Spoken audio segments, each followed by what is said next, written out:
Hi, my name is David Fleming from Disciples Ignited, and we are studying Living the Book of Acts. Now, today we're going to be talking about speaking in tongues and why it is such a powerful sign of wonder that the Holy Spirit gives us.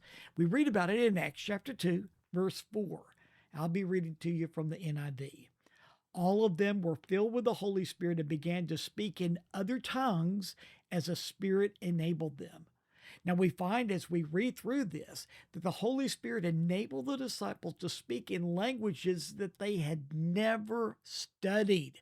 And the crowds from different nations understood exactly what the disciples were saying. And so this was a powerful sign of wonder.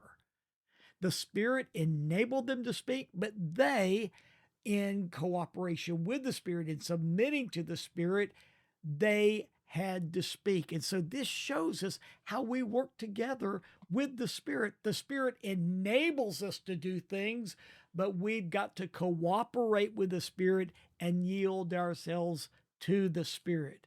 And so while the Spirit inspired them to speak in tongues, they had to do the speaking.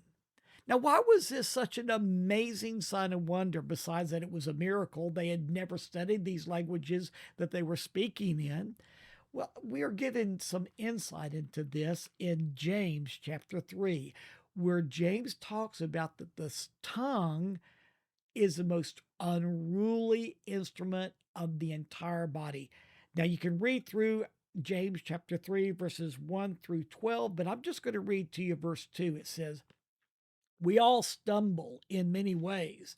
Anyone who is never at fault in what they say is perfect, able to keep their whole body in check.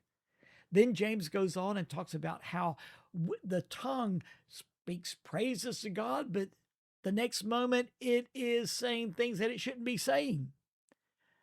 And so he's proving the point that the tongue is unruly. We don't control our tongues. But when the Holy Spirit came upon the disciples that day, the Holy Spirit inspired the disciples to yield themselves totally to the Spirit. And what was the evidence? Their tongues spoke as the Spirit inspired them to speak. And that's a lesson to us. When we are truly full of the Spirit, it's not like the Holy Spirit's in control of us. The Holy Spirit never controls us, but He does fill us and He enables us. And if we will yield to Him, He will use us. Just like the disciples that day, they yielded themselves to the Holy Spirit, and the Holy Spirit enabled them to speak in languages they had never understood, that they had never studied. He didn't control their tongues, He didn't control their speaking, but He enabled them. And so learn this: the Holy Spirit has not been sent by Jesus to control us. He has been sent to inspire us and to enable us. And if we will but yield to the Spirit, we will be enabled to live the life that Jesus has called us to live. We will truly represent Jesus with signs and wonders in our lives and in our ministries. So yield yourself to the Holy Spirit.